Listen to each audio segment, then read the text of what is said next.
Welcome back. Clock's on the stove. Your usual host, myself, Mr. Zachariah Watts, and arguably the biggest hater but supporter at the same time of the podcast, Mr. UF's very own Matthew McDonald. I'm glad I'm here. We're Been keeping long our waited. we're Very keeping happy our that you guys finally enemies let me on close. the podcast. After weeks of back and forth, me wanting to be on the podcast and then not wanting to be on the podcast. Finally, we have a down week where there's no temper on either side. Yeah, so we're gonna be diving into week 6 of the NFL. If you've been following us long enough, you should know we do not touch the Thursday night football game as we drop a TikTok every Thursday. This week we can give a special thank you to Mr. Zask Watts for the TikTok for tonight's game that absolutely nobody should watch. And Zach even added a list of things you can do instead of watching the game. So let's dive into our first game. Sorry, I had a sneeze there. Caught it, brought it back in. 49ers at the Falcons. 49ers 3-2, Falcons 2-3. 49ers coming in at a -5 favorite. Zach Watts, you want to start us off with this one? Yeah, we're looking at a pretty mid offense with the Falcons. I've never been a big believer in Marcus Mariota. Ever since Cordell Patterson kind of went down, you really don't know what you're getting out of that offense. I know they have Algier kind of handling the bulk of those duties back there. They have any upside to the Falcons, I'd say Drake London has kind of emerged as like the number one option out of there. I'd like to see them utilize Kyle Pitts more. They did waste a 4th overall pick on him, I'm pretty sure. Something along those lines. Yeah, he was a high first round. High first round.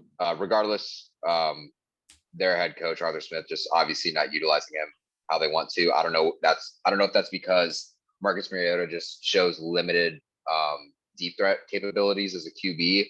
I don't have the answers for that. What I will say though is the 49ers defense will most likely dominate in this game. They've kind of been the deciding factor in all their games thus far, win or lose. The only reason I'm kind of want to stay away from this line outside of the fact that the Falcons have covered every game this year. It's really on Jimmy G. Like, you don't know if you're going to get great Jimmy G. You don't know if you're going to get piss poor Jimmy G.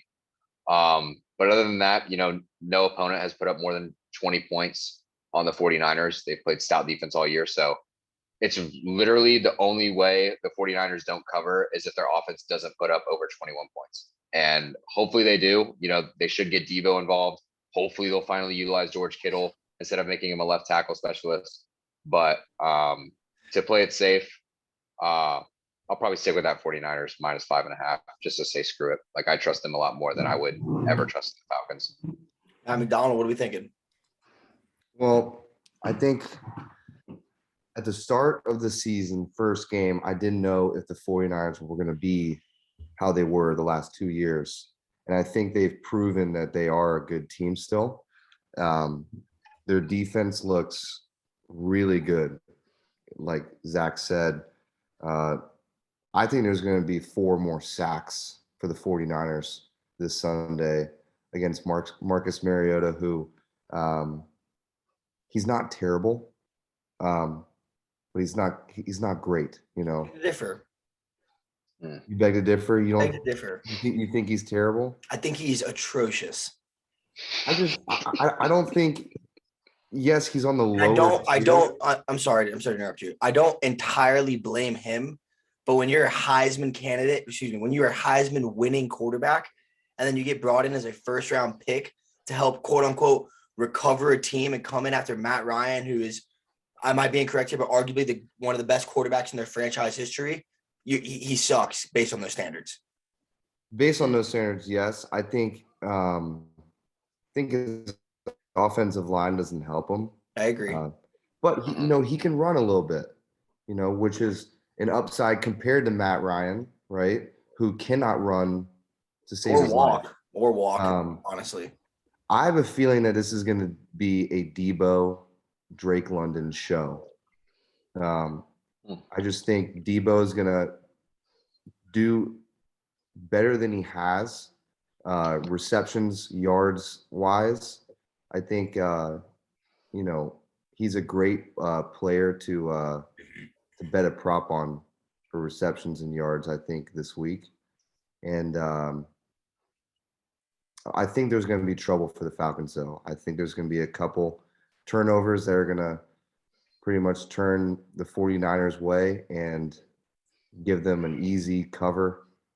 So what's the pick? I'm picking Falcons losing to the 49ers. I'm picking -5.5. So I like the points both you guys said. First off, I want to start off with I think both these teams are very mid. I would say the Falcons suck. I wouldn't say the 49ers suck. They are mid though. The other thing I would say is I don't understand the hype on Trey Lance. I don't think he was that good going into the NFL. I think personally, and if you even want to really digest and go back to our first ever episode of this podcast where we dissected the draft in which he was drafted, I stated that I thought he should have played another year to get more comfortable in the quarterback position. And I think this theory of he's a North Dakota State guy, he's pro ready, look at Carson Wentz. I think that was some of the hype into it, but I've always been a big Jimmy G guy. I don't think Jimmy G is like phenomenal, but he went to a Super Bowl. Regardless of what you think, he's played at the highest level possible, so he understands what needs to happen in order to win games and to progress as a player and as a team. On top of that, yes, San Fran has a better record, but they've played a much easier schedule. Going back to the Marcus Mariota thing, he's on 4 touchdowns on 4 picks this year, which is absolutely absurd when you have yes, his O-line isn't spectacular. We have Cordell Patterson, Drake London, and Kyle Pitts. There's no excuse for being 4 touchdowns, 4 picks, in my opinion. Kyle Pitts is still listed as questionable, and he did participate in practice on Wednesday, but it was, as ESPN said, was a limited session. So I don't really know what that means yet. It's still early. It's only Thursday. I mean, obviously this pod will come out later, but it's only Thursday as of right now. So who knows what's going to happen. But like I wrote in the notes, I don't think that really matters because he doesn't even target him anyways. If anything, the only thing Kyle Pitts really did was maybe get another safety on him. So that opened up more pass routes for Drake London and maybe opened the ball up for running lanes more a little for Cordell Patterson. I am intrigued to see how Drake London will be if Kyle Pitts isn't playing again as a true number 1 receiver. If you go back and look at my notes that I wrote for my wide receivers entering this past draft, I did not think he was that good. I still want to see a little bit more out of him. And obviously it's a lot harder when you play for the Falcons to produce the numbers that you want to produce. Falcons have covered every spread this year. And as well as they have not lost by more than 1 score. And they only have 1 loss that was by more than 5. And it was against the Bucs, and it was 6. So I'm trying to, when I was doing my picks this week, I was like, you know what? I'm going to go unpredictable because every time I go with my gut, my picks get absolutely destroyed. So I'm going to rock with the Falcons +5 in a boring ass close game. And yeah, that's what I'm going to rock with. I'm just going to throw a curveball in there. It's at home. 49ers offense, their defense is spectacular, which is why I think it'll be a low scoring game. But I also could see Jimmy G going out there and throwing 2 early picks and then, having to recover something. But the last thing I want to note before we move on to the next game is I like how, like how both of you guys brought up the Debo fact. Jimmy G favors Debo. And that's something I feel like hurt their offense is Trey Lance didn't. I don't know if it's because Trey Lance wasn't really ready or he tried to dish the ball out to too many people. I don't really watch 49ers games too much, but Jimmy G favors him. And when Debo's hot, the team is hot. So that is something that can help them. But I'm going to rock with my pick. I'm taking Falcons +5. Debo's one of those guys that can open up an entire offense because you can have him, coming, doing a jet sweep and is a threat to do the jet sweep, or he's run out to the side and there's a run to the left, or you get him deep. He's very versatile. He's a playmaker. Yeah. So I'm going to let Zach take us over with this next one because this is his team. And he's been very roller coaster with emotion so far with this season. So I'm kind of intrigued to see which direction he's going to take on this one. Yeah. So just some small notes here. Patriots going up against the Browns. Game is in Cleveland. Both teams are 2 and 3. Browns are -2.5 favorites. Look, Patriots are trying to get back to 500. Well, both teams are, but Mac Jones, I don't know if he's going to play or not yet. Still undecided. Looks like he may not. I'm not entirely sure, but based on when this is released, I'm going to go with the assumption that Bailey Zapp is going to get the start. And if that's so, for some reason, Matt Patricia is somewhat competent when it comes to play calling when Zappy's in. I don't know why that is. They're 12th in EPA versus they're 15 with Mac. That may just be quality of opponent. I'm not entirely sure.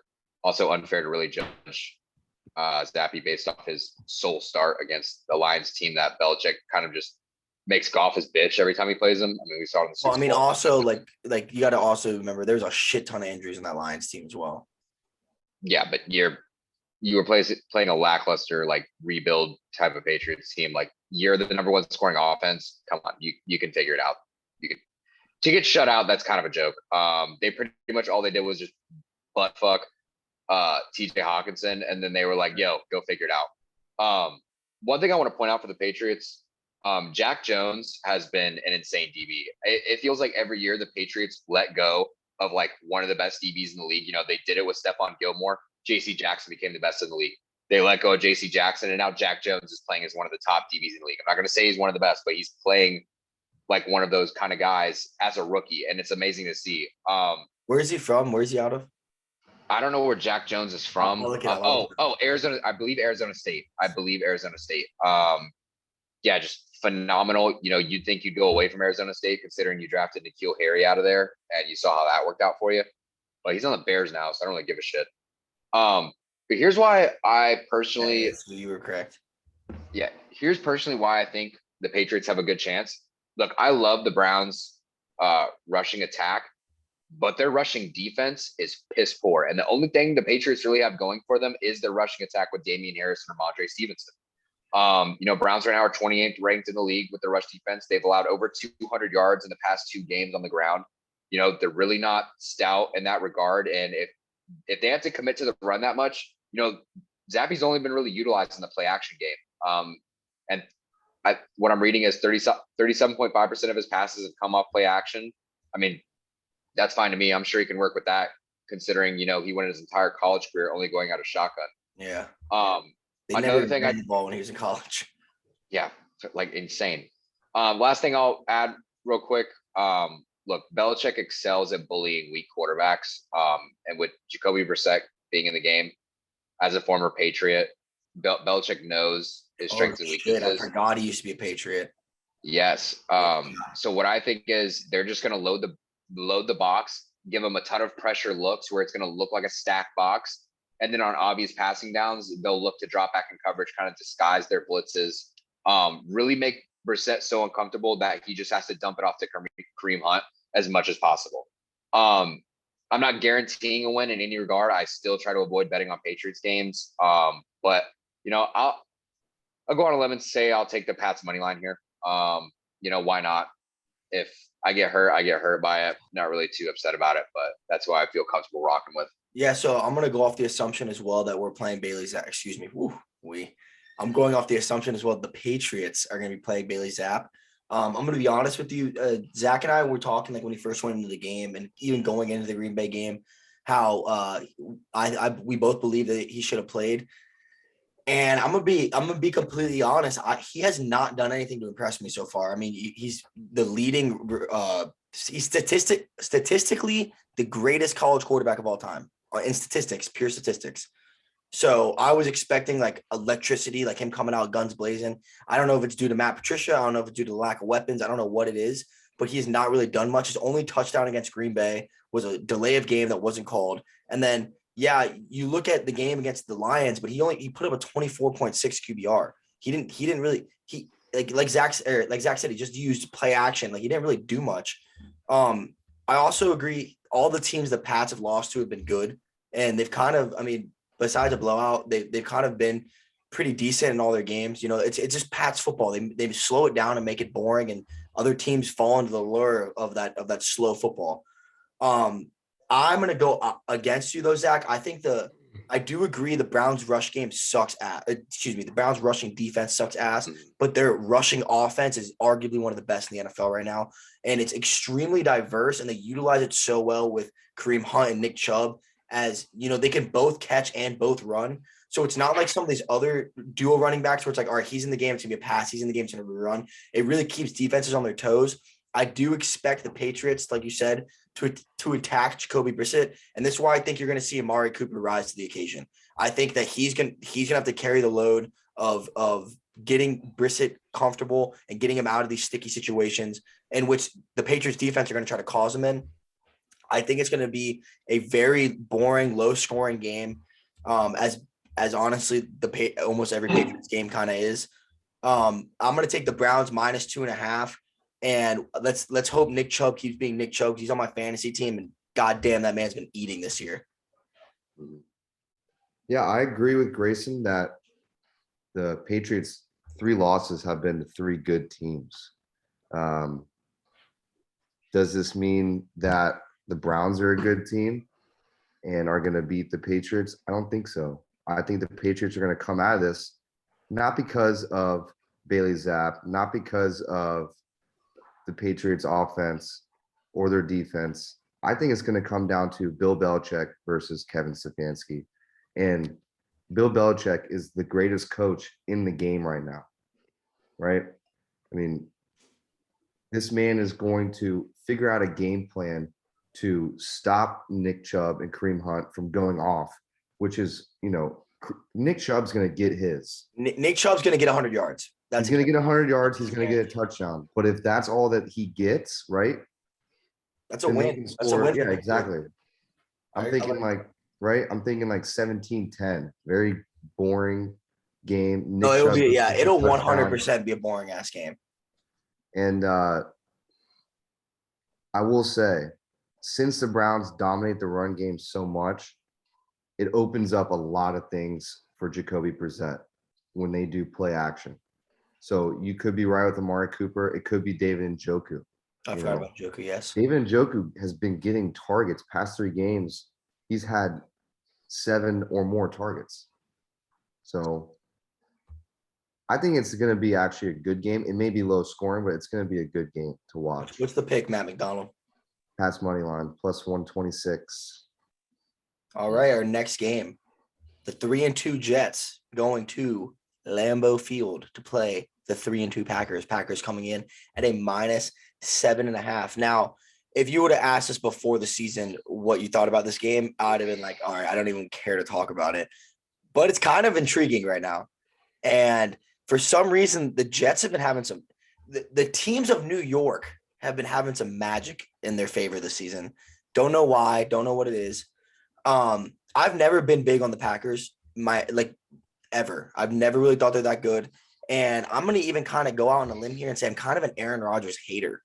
I don't dude, the guy's a Hall of Famer. I'm not discrediting saying he's not amazing. But Tom Brady and him have the same amount of NFC championships, and Tom Brady's played in the NFC for 2 seasons. And you can bitch about your team, you can do this and that and yada yada yada, bro. There comes to a point where it's like you gotta look in the mirror and take some accountability. And I feel like Aaron Rodgers just never does that, And look, I'm not here just to rant on Aaron Rodgers. I'm not big on Green Bay. What I'm trying to say with this is, I think this game is going to be a lot more interesting than people think. I also don't think Zach Wilson is anything special. I didn't even think he was that special at BYU. I don't understand the hype about him. And the issue is when you get a guy like him who's in the media for fucking MILFs and doing stuff like that, there's a lot of attention and a lot of following and love for him, but I don't think he's that spectacular of a quarterback personally. Fun fact of the game, Packers are 2-0 at home this season, and the Jets are 2-0 in away games this season. Don't know if that has anything to do with it, but I don't really know what's going to happen in this game. The problem is whenever it's more than a one-score game for the Packers, I'm a little iffy because they haven't even won a game this year besides the Bears, who obviously suck, by more than 1 score. So if I had to give my pick, I'm going to buy the half, and I'm going to take Green Bay minus 7. I think the Packers are a good team. They're not great. I think they're in the middle, a little bit higher. I'd say they're just below the top 10. I don't think they're a top 10 team. Partially, I think it's because they're going away from the run game, which they have 2, A.J. Dillon could be a starter on a lot of teams in the NFL, right? But he's behind Aaron Jones, who is very good, but they're not using them like they were last year. Jets are middle tier. I'd say the lower of the half. Yeah, but honestly, sorry to interrupt you, Matt. Is that even bad though if you're a Jets fan, being a middle tier? No, it's not. And here's the positive side with the Jets. Sauce Gardner is that guy. He is that guy. And so is Quinnen Williams. You know, they're getting good draft picks. I think Garrett Wilson's good too. When they got Jermaine Johnson, also, he's just injured right now, but he was doing great before he got hurt as well.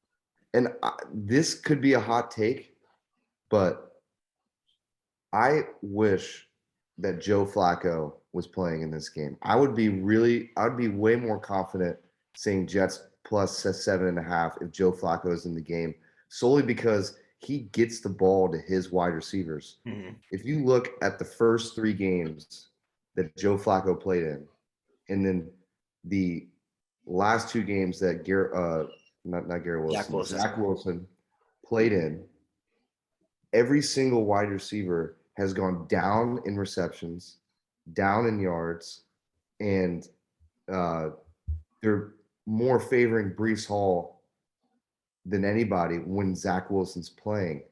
Kind of pisses me off because I have Garrett Wilson and I thought he was going to be that guy, and he was. And then Joe Flacco got benched.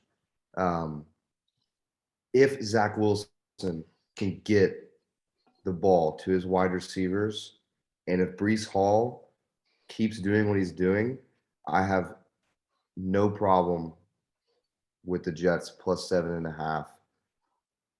It's a little bit of a risk because I don't know what Zach Wilson's going to do against the Green Bay Packers defense in Lambeau Field. Yeah, you gotta remember it is in Lambeau. You know, he's a BYU guy. I mean, I don't know, what kind of atmospheres he played in college. He didn't play anything. Right? This is going to be the toughest atmosphere he's ever been in. So do I like Jets plus 7.5? Kind of, but I don't like Green Bay minus 7. All right, we got to pick something, Matt. You got to pick a pick. No, I am picking Jets plus 7.5. I think Green Bay wins by a touchdown. That's why. Okay. All right. I'm going to put this really short and sweet. Look, Jets, all 3 wins this year have come against backup quarterbacks. You know, they beat Jacoby Brissett and the Browns, beat Mitch Kissing Titties and the Steelers, and they beat Skylar Thompson and the Dolphins. You know, I think from the standpoint of the Jets, they're a little gassed up right now. I don't really see what the hype is with them. I don't understand why people are so big on them. This line is a little bit misleading. Not positive on who to take. But before I go into that, I'll talk about the Packers, some of their struggles. It's really just been the passing game. Really don't have a confident number 1 out there. I guess Lazard can technically be the number 1, but he's not number 1 in terms of like Ahmad or Sauce Gardner, excuse me. He's going to like just track him all game. He's not going to follow him around. It's not really like worthy of that attention. Dubes has kind of emerged as a solid rookie. Watson hasn't really been getting involved outside of his drop in week 1. Well, Watson. Sorry to interrupt you, Zach. Watson is done that drop in week 1. Aaron Rodgers kind of gave him the stank eye, stopped throwing it to him, and then he's been in and out of IR. Like he's been hurt, not hurt. Now he's even questionable for this game. Yeah. Even Randall Cobb, not the player he used to be. So for the Packers, it's just really struggling to find some consistent offensive weapons. I know they have AJ Dillon and Aaron Jones in the backfield, which is a good tandem to have. But on the opposite side, the Jets have Breece Hall and Michael Carter. That's nothing to scuff at either.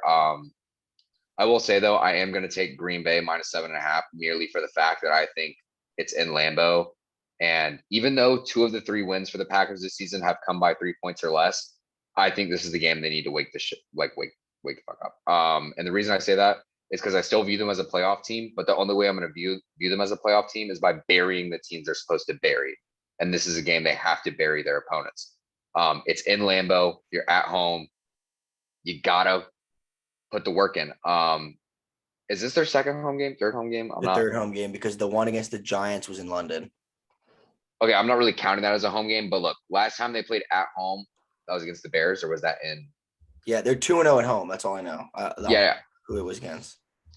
Either way, 2-0 at home. They've played a lot better when they're actually in Lambeau. It So that's was what the I'm expecting. Patriots. Oh, it was the Patriots. Yeah, that was just lackluster. Yeah, that was kind of whatever. But you know, personally, I think the Jets are pushovers. This will kind of be their slap in the face to wake up to reality, to make fans realize where they actually are as a team. So I'll take Green Bay minus 7.5. Yeah, before we move on to the next game, Zach, I just want to say that was an extremely good description of what they need. And that kind of goes back to when we were talking about Florida State in the beginning of the year. Like, yeah, we knew they should beat these shitty teams, but it's not about winning those games. It's about proving a point. And that's kind of what this game is for the Packers. You know, just beating the Jets isn't good enough. You're supposed to win this game. You need to destroy them. You know, that's what their whole team kind of needs this. They need this like boost up a little. Because I feel like right now the Green Bay's trying to still find their identity. You know, they're used to being a powerhouse. And right now it's like, are we still a powerhouse? Are we not? They're kind of like in the middle. And I think like what you said, Zach, them going out there and beating the shit out of the Jets is really going to wake them up and be like, all right. And that could really help them out throughout their next couple of weeks in the NFL. Yeah. Our next game, the 2-3 Jags going to the 2-2-1 Colts. Colts are coming in at a -2.5 favorite. I'm going to be super short and sweet about this one because I could give a fuck about this game. Taylor's still listed as questionable. He only had a limited session in practice today, which is Thursday. I honestly don't think it really matters if he plays or not because he hasn't like what I wrote down is exactly how I feel. They don't know how to utilize him. It's like they don't have a strategy. Like you have the best running back in the game. They either overdo it with touches and then the teams just game plan for it, or they don't give him touches at all. So it's like they don't really understand what they're doing. And the other thing I want to point out too with the Colts is they were supposed to, going into this year, and I think we can all agree on this, they were argued to have the best O-line in the NFL going into this season. And it was like Matt Ryan's going to do so well because he's finally getting protection that he didn't get with the Falcons. Jonathan Taylor, it doesn't matter that they know how good he is. He has a great O-line. And to be completely honest, they're playing like one of the worst O-lines in the NFL right now. They're doing horrible. I feel like every single week I'm seeing a video of what's Nelson getting destroyed off the O-line. And he's supposed to be this like Hall of Fame future offensive lineman. And I'm not saying he's not and he's not going to be, but it's just the amount of hype their O-line had going into the season is nowhere near what they're performing at right now. I also think another thing that's hurting the Jags, I remember when these two teams played earlier in the year, the Jags blew them the fuck out, like destroyed them. It was in Jacksonville though. The Jags aren't looking like how they did in those their 2 wins. They're starting to look more like the Jags recently. And also I think another thing that's hurting them, Zach, is something you talked about too, is they're forcing too hard to make the Robinson Etienne duo instead of just letting Robinson get warm, in my opinion. When they were rocking with Robinson, he was killing it. Their offense was doing great, but I feel like they're forcing the Etienne Robinson duo, and it's kind of, I don't know if it's throwing them off rhythm or it's hurting their strategy. I don't know what it is, but when they're both being utilized the equal amount, their offense seems to be lackluster. Boring ass game. I'm definitely not going to watch it, but I'm going to pick the Colts just because it's at home and the trend is the Colts kind of started off shitty and the Jags started off hot, and now it's kind of going the opposite direction. That's all I got to say about this game. Yeah. This is a complete mid-off. This is the worst game that we have. I mean, it's just as bad as it looks on paper as it's going to be. I mean, it's the Jags and Colts, right? And to go back to your O-line, problems with the Colts, look what happened to Andrew Luck. They've never, in my opinion, had a great O-line except for last year, right? Mm-hmm. They were apparently really good. Now I'm starting to think that Quentin Nelson isn't Quentin Nelson anymore. I mean, I don't know if you watched the whole game last Thursday. That was like, I've never seen Swiss cheese like I have with the Colts offensive line. Like, I think I could have gotten a sack last week. Jags, like you said, beat the shit out of the Colts. That's not going to happen again. There's no way. 58% of the public is on Colts -2, which isn't, that's not a lot, compared to like 80% of the public on something. So I'm going to ride with the public and go Colts -2. Yeah. Look, when they played in week 2, Colts were without Michael Pittman or Alex Pierce, who have emerged as they're kind of like 1 and 2 targets for their offense. And they just couldn't move the ball at all the entire afternoon, whether it be run game, passing game, like just not working out at all. Now on the other side of things though, Trevor Lawrence in week 2 had a field day. He threw for a career high 83.3%. Pretty much was doing whatever he wanted. Threw for 235 yards and 2 tutties. That's kind of exactly, that's like the perfect written up thing you wanted for them. They got a shutout. Everything just went right for the Jags. Now, since then, the Colts are surrendering just 18.8 points per game. They're holding opposing quarterbacks to an average of 216 passing yards a game. And in the Frank Reich era, Colts are undefeated at home against Jacksonville. So stars are kind of aligning right now for the Colts to win this game. Look, everyone loves to shit on Jonathan Taylor right now. And I understand it's garnered, deserves it, whatever. You take last year and this year, Jonathan Taylor was the same ranked running back last year at this point in the season as he is now. And last year he went from the 30th ranked running back to the number 1 overall back in the league these last 7-8 weeks. So if you want to keep doubting him out, you want to sell him out on your fantasy teams, you want to trade him away, by all means, go for it. May help you out, may not. I'm just saying if history repeats itself, you're going to look like a fucking idiot. And if there's a team to get things going against, it would probably be this Jacksonville team. Jacksonville's defense is nothing to scoff at, nothing to push over. But, this is the point of the season where teams are dealing with injuries. They're a little fatigued. They don't really have your front four in there the entire game. And this is where that Colts O-line can finally kind of find their rhythm. At least that's what I'm hoping. But yeah, I think the smart decision here is just to go with Colts -2.5. I don't see the Jags sweeping the series. And the spread's just too small to decide on a money line. Yeah. So I'll rock with Colts -2.5 here. I agree. And I took Jonathan Taylor. I had the number 1 overall pick in my draft. And I was deciding between Jonathan Taylor, Austin Eckler, and Cooper Kupp. And I picked Jonathan Taylor. And I'll tell you what, as of right now, he is not playing anywhere near that. My running backs are Jonathan Taylor and Nick Chubb. You'd think I'd be just I'd be amazing. But Jonathan Taylor's giving me 8 to 12 points a week.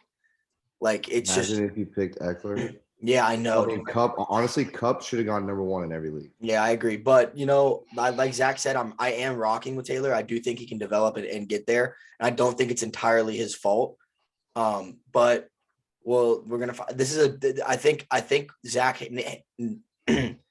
nailed the hammer, the nail on the head, hammered the nail on the head with this. This is a game that Jonathan Taylor needs to eat to prove his worth. This is a game his revenge game. He needs to pop off. Kind of like how Green Bay needs to beat the shit out of the Jets. Jonathan Taylor needs to have a good game this game. Yeah. So the next game, Vikings 4-1 going to the 3-2 Dolphins. Vikings coming in at a -3. All I got to say is Vikings are going to win. I don't think the Dolphins are going to do anything without Tua. I think Teddy's good as a game manager and for a game or two, but I don't think he's going to do anything spectacular. And I feel like the Vikings get so much shit for Kirk Cousins, and I don't think he's not spectacular, but he's really not that terrible. They got to feed Dalvin, though, and when they feed Dalvin, they win. When they feed Dalvin, they win. So feed Dalvin, open up your play action pass, abuse Justin Jefferson. Adam Thielen will be there in the short as well. I think the Vikings will have a pretty solid day, but my fantasy team needs Tyreek to pop off. I really, really need it this week. So if it could be a shootout, I would love that. I would absolutely love that. I just don't know what's going to happen. Tyreek only got me 13 last week, which is pretty solid for a receiver, but he was getting me 35 before that. So, I think Vikings are going to win it pretty handedly. And I think, I just think without Tua, that there's not the same threat. Kirk Cousins is the best quarterback when he's playing at 1 p.m. There's no one better than Kirk Cousins at 1 p.m. But if this was a primetime game, I'm all over the Dolphins. But this is a Justin Jefferson. I mean, this is a classic Justin Jefferson 2 TD game and the over. I mean, I can feel it. I have Justin Jefferson in my league. That's fine. No, and I'm telling you what, it is it's coming. And I think it's this week. I think they're going to make a statement on being one of the better teams in the NFL. I've been saying this. I think the Vikings are going to the conference championship. Whoa. Bold prediction, Matthew McDonald. I've been saying this, and you can quote me back when it comes to reality. I just think Dalvin Cook staying healthy and Justin Jefferson, and everyone's forgetting Adam Thielen. I think Adam Thielen dropped to like the 8th or 9th round in my league, which is crazy. Yeah. And McDaniels did say that Tua's not playing. There's no shot. Oh, dude, And they're gonna so take their sweet ass with- time with him yeah. after the shit that happened. with Tua not playing, I can't see this random guy. I don't even know his It's Teddy name. Bridgewater. It's not. No, it's not. Oh, it's not even Teddy B. No, Skylar, it's not even Skylar Teddy. Thompson starting. Oh, dude, then Yeah. fuck that. They're done. This is. I think either way, it's the over because I think the Vikings may score 35 points. That's all I gotta say. Vikings money line or their spread, whatever it is, -3 And over. Yeah. and over. Yeah, look, rookie Skylar Thompson's gonna get the start Where the for hell is this kid the from? Dolphins. Ass Dick University. Who gives a shit? This kid doesn't have a shot. Feel bad for him. Look, Skylar, if you want to not piss off everyone in the world, force feed Tua like your life depended on it. Tyreek. Hurry. Is that what I now said? Said Tua. Oh my bad, Tariq. Whatever. Hit him on the sideline. Yeah. I'm obviously the one dealing with a concussion here. But seriously, just force feed Hill, get it to Waddle sometimes. I don't give a shit. Just find a way to put up some form of points, resemble somewhat of an offense. So Mike McDaniels doesn't look like a complete fucking idiot. You guys started 3-0 and now you're back to being exactly what everyone thought you were.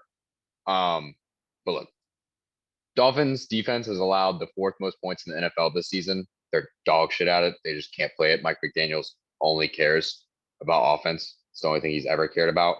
And now that he doesn't have a quarterback, I don't think he cares about anything. On the other hand, for the for the Vikings, I think what's going good for them is Cook is finally getting to return to his hometown and play in Miami. Right, I forgot about that. Yeah. Yeah, so he's excited about that. And his kind of bruising running style favors him more in second halves. You know, if the Vikings ever have a lead going into the second half of games, this is where he kind of separates himself as one of the better backs in the league, because once he hits that like 20 carry threshold, he kind of takes off because his speed lasts way longer into games. Lines can't catch up to him. Secondary can't really wrestle him down anymore. You know, when you're fatigued, he's more that wear and tear kind of back. And I think that favors him extremely well. And he's going to be playing with a purpose in front of his hometown. So with that being said, I think Dalvin, anytime touchdown is almost a guarantee. Over 100 rushing yards, pretty much a lock. But to touch on what Matt said, I don't know how you can say Kirk Cousins, if he wasn't playing at 1 p.m., you would be on the Dolphins this game, and then say in the same breath that they're going to be in the NFC Championship game. Kirk Cousins sucks so goddamn bad in the playoffs. This is exactly what's going to happen. They're going to get because to it's prime time. Yeah, they're gonna get to the divisional round, and then Justin Jefferson's gonna get locked down by whoever dude. I'm so tired of the Jay Jettas overhyped. He plays shit teams and goes off, and then disappears for 2 to 3 weeks, and then comes back every 2 to 3 weeks to be like, oh my god, he's a top 10 receiver. He's pretty. Yeah, like, bro, I had no idea why this man out of nowhere was just like, this man is the 5th overall fantasy player in every league, and if you're not drafting him with your first pick, you're a fucking idiot. And I was like, what has he done to prove that? What? I want to know. Did Dalvin Cook die? That is because of the hype that not McDaniels, the new coach for the Vikings, is a pass-heavy guy. And so everyone was like seeing what Cooper Kupp did, and they go, they're going to do the exact same thing with their Cooper Kupp, which is Justin Jefferson. But what we're seeing is Cooper Kupp got past the ball because he's open every play, because he's showing himself this year that it wasn't a fluke of what happened last year. This man gets open. Justin Jefferson has gotten locked down a couple games, right? I don't think Cooper Kupp will get locked down all year. Yeah, I don't think he will either. But yeah, I'm gonna take Minnesota. If I could, I would take Minnesota. I would even look at some of the teaser lines. Vikings -6, Vikings -10 even, if you're feeling so inclined. You know, I don't know, dude. That's such a tracking. Like, why is it -3? Why is it even that close? Like, what do the Vikings have that resembles even a smidgen of an offense? I think it's because the Dolphins are undefeated at home. I'm gonna double check, but I'm pretty sure that's why. Regardless, Vikings -3. I think it's too easy. But yeah, we can move on from that. Yeah, so our next game, sorry. Someone was blowing on my phone. Bengals coming in at 2-3 at the Saints, 2-3. Bengals coming in at -1.5. Matt, you want to start us off because you seem to be pretty intrigued about this game. I am. I love this game. I really do. I think if I had to choose a game to watch at 1 p.m., I think it'd be this game. I think both teams are 2-3, and they should be 3-2, in my opinion. I think these are both. This game is going to, either team is going to push them in the right direction. I think it's going to give them some motivation and some confidence going into the other games. I love watching Sam Hubbard and Trey Hendrickson. Those two guys on the Bengals are ferocious. Trey Hendrickson, shout out FAU alum. Probably the best FAU defensive player to come out of there. Yes. Which, honestly, it's props to him. He is good. And I love the fact that, you have Jamar Chase, T. Higgins, Tyler Boyd against Olav, Landry, and Thomas. Right? Thomas isn't playing? Thomas, Olave, Jarvis, Thomas, and Lattimore all did not practice today. So they're most likely. Jameis Winston was limited, and Taysom Hill didn't practice. Well, if all those players don't play, I won't be watching this game.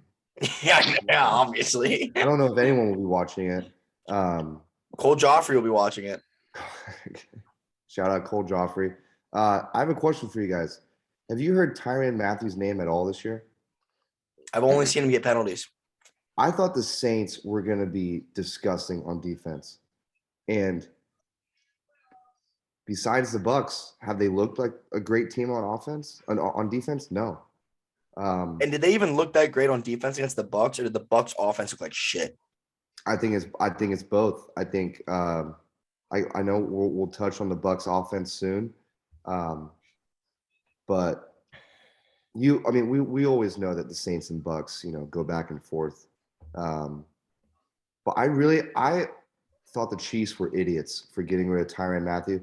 I thought a lot of teams like the Bucs and Packers or the Bills could have easily gotten Tyrann Mathieu and been the best defense in the league. But I guess there's a reason why they weren't pursuing him.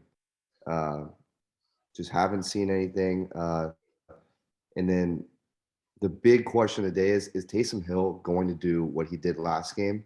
No. To the same extent or just a little bit lower?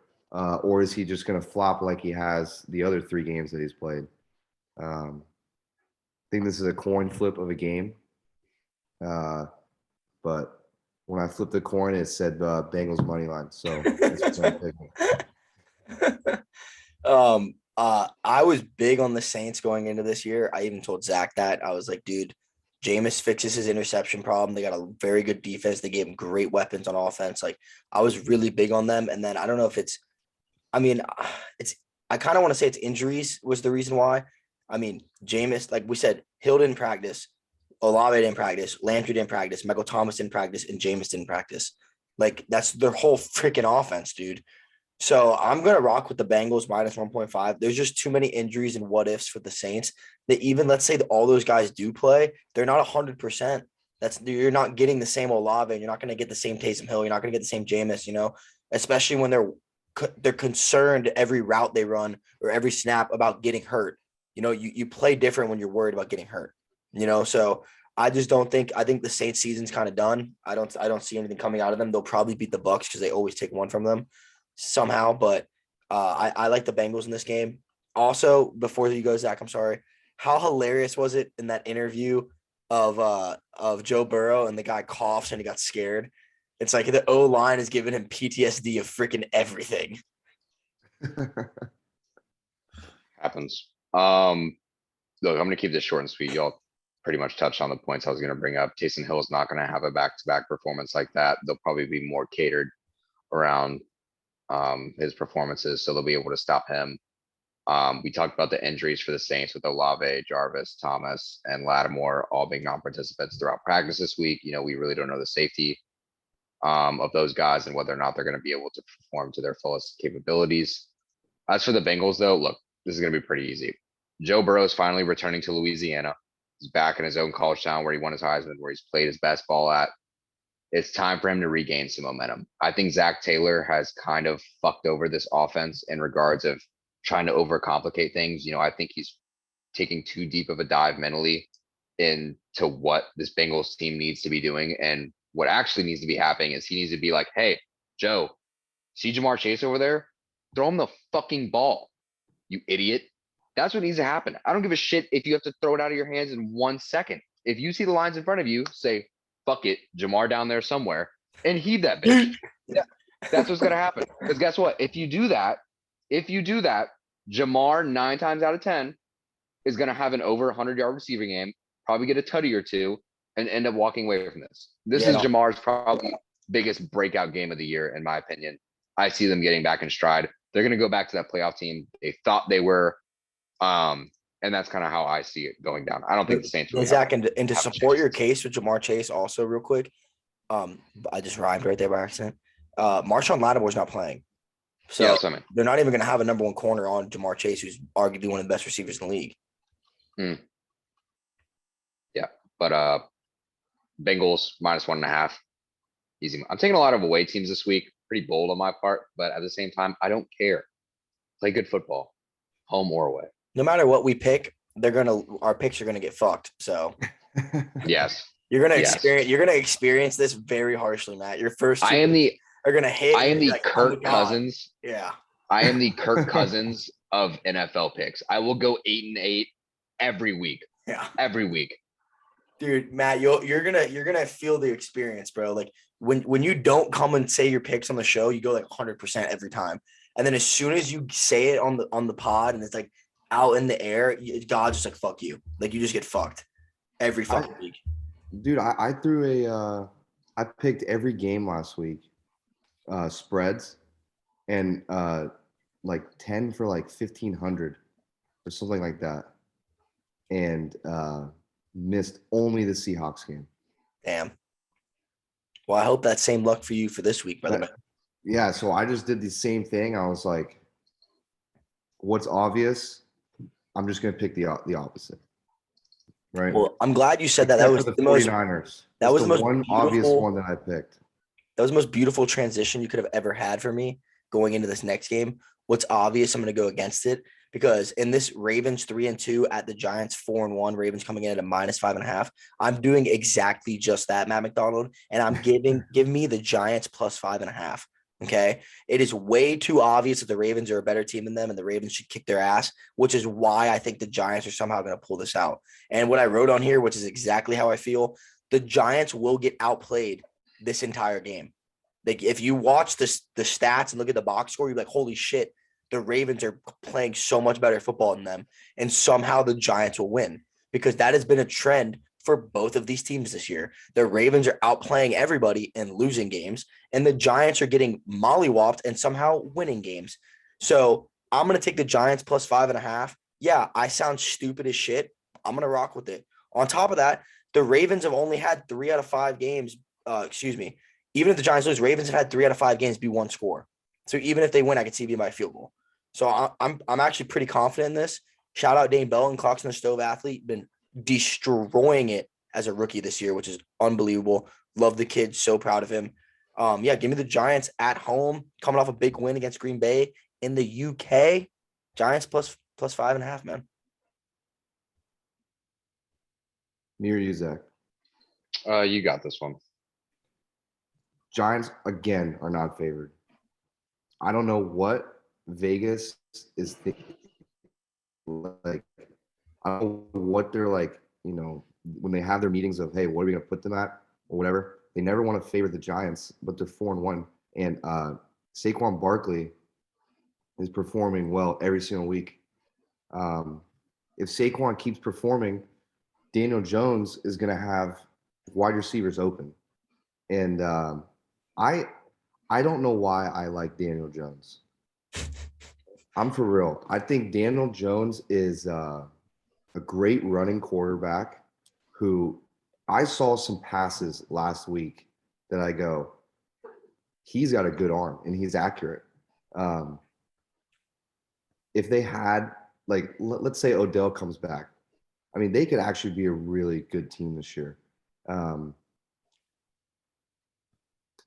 got Landon Collins back as well. I will say this: the Ravens have faced good teams pretty much all year. Giants have faced semi-good teams. I would say best team they faced probably the Packers. I don't think the Packers are great. I think they're probably 12th. But I think Mark Andrews is going to eat. That man is besides Travis Kelce, he's the best tight end in the league. And when you have a tight end as your number one guy, that opens up so much. You know, for your wide receivers, for your running backs, I think J.K. Dobbins maybe bounce back this week. I'm very disappointed about last week from him. But I think the Ravens spoil the Giants. And you shouted out Dane Belton. I want to shout out Micah McFadden, who's also been playing well this year in some serious, moments. He's out there, so they trust him, which is really cool to see. Some Tampa natives, playing well for a professional team. It's very cool to see. With that being said, I originally said Ravens money line, but I love what you're saying about a field goal wins it. And if it's plus 5.5, I'm riding plus 5.5 Giants until they prove me wrong. Glad to change your mind. Yeah. I was up last night. We put Megamind on. And if you've ever seen Megamind, if you want to know how Titan gets his powers, it's because they took a little DNA and put it into some fucking random Joe Schmo. And he suddenly became really good. I think what the Giants did is they took the right nutsack of Eli Manning, plucked a singular hair, and made Daniel Jones eat it at a Duke practice facility. And he has absorbed all of Eli Manning's powers. And that includes having a just better defense and staff around you to carry your ass. And a huge forehead. Yeah, and a massive forehead. Shout out Chad Powers. One of the things that carries Daniel Jones is having Brian Daboll as your head coach, because he's able to formulate some grade A bullshit to make you look not ass. And because he looks not ass, Giants fans are going to have to suffer through mediocrity. While they will never get close to a Super Bowl, they will be just good enough, but not shit enough to where Daniel Jones will never lose his job, but they will never make the goddamn playoffs. And if they do, immediate bounce. Let me get back to the game at hand, though. Look, the reason why Baltimore loses games this year is because they don't have a pass defense. Well, guess what? You don't need a pass defense when Daniel Jones doesn't throw for over 200 yards. He's a white Vic. He's a white Justin Fields, if I may say. Oh, I like that. I like the comparison. All Baltimore has to do, find Saquon Barkley and get him. Load the box. Because, Matt, you said something beautiful. You're like, if they commit to the run, it's going to open up for Daniel Jones to throw to some wide open receivers. They don't even have wide receivers. They don't even have players. It's literally just Saquon and a bunch of disguises. It's like, we're gonna look like they're literally Houdini. They're Houdini. It's gonna let's hide Saquon as much as humanly possible. And then at the end of the game, you look at the stat sheet and they're like, holy shit, they gave this man the ball every goddamn time. How did we not see it coming? Guess what? John Harbaugh is so stupid, he's not gonna fall for it. He's just gonna be like, we're going to blitz them every down. We are not going to give them an inch. Remember the Titans style. But yeah, look, Ravens are the fourth highest scoring team in the NFL, averaging 27.6 points a game. You would have to put a gun to my head if I was ever going to say the Giants were putting up 27 points a game. It's not happening. And Ravens are 2-0 in road games this year and 19-7 overall in road games started by Lamar Jackson. What did the Giants have to even stop Lamar Jackson? I wish I knew. Dane Belton, I hope you're the answer. I hope you can prove me wrong because I'm taking Ravens minus 5.5. And I have to stick with it. I'm saying we talked about picking the easy and obvious picks. I'm not going to overthink anything. I'm just going to pick a week where I try to not be a smart ass. I'm just going to, hey, do what's right in front of you. Do your job. Do your job. And my job is taking the Ravens -5.5. I like that. And I'm a big Lamar guy. I want him to come to Tampa next year. Love him. But there's only so much he can do for that team. He does everything and some, and they find a way to lose, This next game, I'm literally going to just say two things. The Bucks coming in at a -8 at the Steelers. Bucks are 3-2. Steelers are 1-4. Steelers are 0-7 without TJ Watt. Bucks are going to cover. Give me the Bucks -8. That's literally all I have to say. So the Bucks are trying to win their first time ever in Pittsburgh. It's their fourth try in 4 decades. They were going to play in 2020, but it was canceled. Kenny Pickett is going to be going through the ringer this year. He just faced the Bills in his first ever game, got blown out. I think the same thing is going to happen here. I think he's not ready for this Bucks defense. We got some dogs. To be a little unbiased, Bucks have some dogs. Back to being unbiased, Tom needs time in the pocket. TJ Watt being out is huge. I still think there's 3 sacks for the Steelers. I think until the Bucks O-line can prove that they can give Tom just 2.5 seconds, I think something good's going to happen. Also, I think this is a Chris Godwin week. We want Mike Evans. I just think this week, Chris Godwin's going to get a lot of touches. I think Mike's going to score a TD like he always does. He should have scored last week. I expect low scoring. I expect this to be like 17-7, right? Does that cover? Yes, it does. Tampa Bay at -8. All right, look, Steelers are tied for 26 in the league in giveaways with 9. 6 of those coming in the last 2 games with Kenny Pickett. So obviously not ideal for a rookie quarterback. And it especially doesn't help considering how aggressive this Todd Bowles-led team is. They pride themselves on their aggressiveness on defense. So I'd expect so many sacks and just an unrelenting amount of pressure for them. Another thing I'll say is without TJ Watt, Pittsburgh defense just isn't the same. I think we all know this. You talked about it, Grayson, them being like 0-7, 0-8 at this point, and Matt touched on it a little bit about how Tom is finally going to get a little bit more pocket stability. I think another thing for the Steelers, just in hindsight, they've completely neglected their offensive and defensive line necessities on draft day, and it's proven. Like they just don't have any form of rush and no form of protection. It's hard to build around. It's hard to build a team that way. A team that was primarily built on success in the past. You'd want to see them succeed typically, but they're in their down years and it's sad to see. However, I'm going to take Steelers +8, and this is the only reason. This is literally the only reason. I know it seems so smart and easy to take the Bucks based off what they have, but based off what I've seen, Bucks haven't proved shit. I agree. They were one bad roughing the passer call away from getting beat by the fucking Falcons. When they were up 21-0, and they were up 21-0. When they were up 21-0, and they almost lost to the goddamn Falcons. So I'm not putting no respect on this shit team that I'm seeing right now. I know everyone has them as a top 5 team winning in the playoffs, all this shit, because it's Tom Brady. Look, I'm the biggest Tom Brady D-rider known to man. If I'm hating on this motherfucker right now, it's for a reason. This man is not playing up to standard. I know he's got all his weapons back, but prove it to me before I bet on you. Please prove me wrong. I would rather be wrong about the Steelers +8 than I would being right. So I would love for you to do what you're supposed to do and win the game outright by a shit ton of points. But if you prove me wrong again, I'm going to be even more pissed. Or if you prove me right, I'm going to be even more pissed about being right about this pick. So yeah, give me Steelers +8. I completely agree with you, Zach. There's this like this. I don't know the word I'm looking for, but there's just like, I don't know if it's stigma or hype or something going around about the Bucks being like legit and being a top 5 team. I'm gonna go on a limb and say they're not even playing like a top 10 team right now. Now their defense is playing like one of the best defenses in the NFL, 100%. Mhm. They're not letting teams run all over them.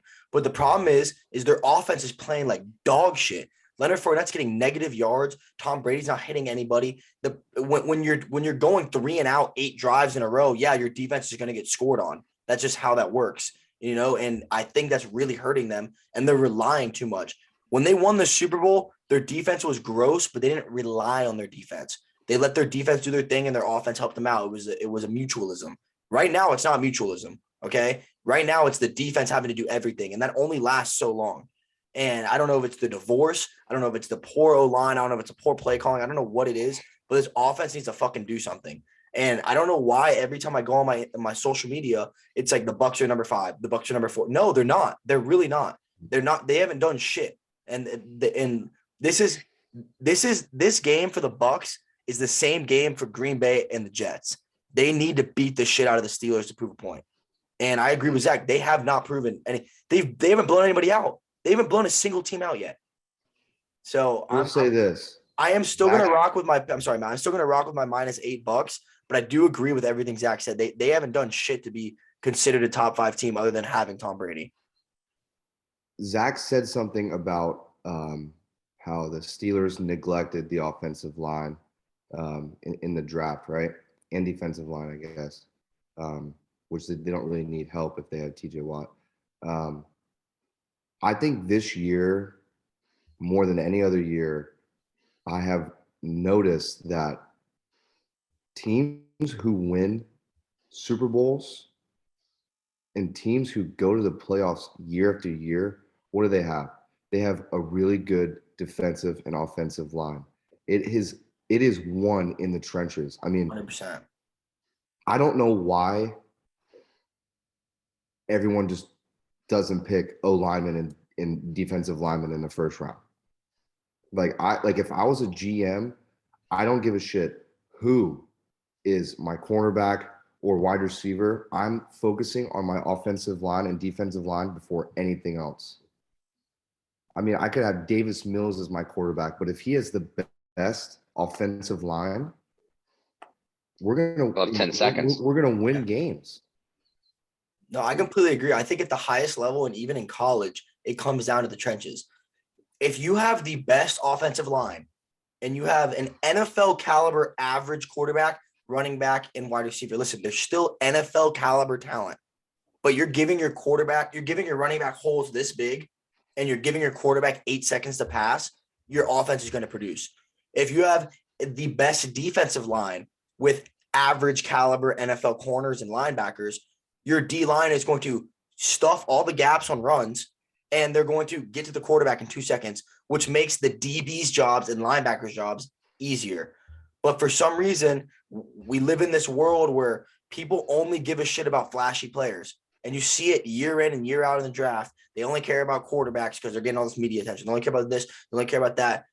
At the end of the day, where it's ugly is where it wins. And that's in the trenches. And I completely agree with that, Matt.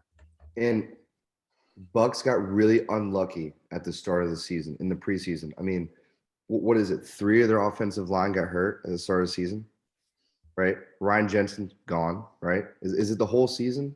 I don't know. It's whatever it's it is. good. Whatever it is, it's hurting Tom. Mm-hmm.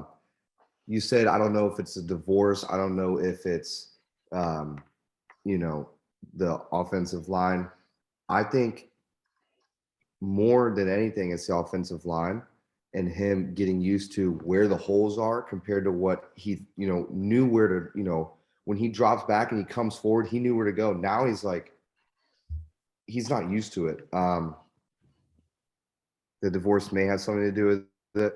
If I was getting divorced by a supermodel, I'd probably be a little upset. Yeah. But I also would, in my head, I go, I'm Tom Brady. I'm like, I shouldn't be worrying about a girl, right? I don't know if it's that easy, man. Don't know if it's that easy. No, I also don't, I mean, according to Ted, the man does have a golden penis, or was it golden balls? No, it was Unaware. It was a golden penis? Okay, fair enough. Moving on. How about a golden goose egg for absolute shit show? Panthers 1-4, at Rams 2-3, Rams -10. Look, I'm gonna go first here just because it's kind of along the same lines as this Bucks game. Look. I get Panthers fire their head coach. Matt Rule's gone. You'd think you'd be straight here. Baker's probably not playing either. That doesn't really help you, but think clear house, screw the rest of the season. Whatever happens, you're fine. I just can't trust the Rams same way I trust the Bucks. Matt Stafford really hasn't done it. I'm pretty sure the Rams have been outscored by the Bears, if I'm not mistaken. I could be wrong. I think I could be wrong. I don't know completely. But yeah, just two dog shit offenses. I would prefer to take the Panthers plus 10 here just because I think the spread's too big. Cooper Kupp may go off for 8 million yards.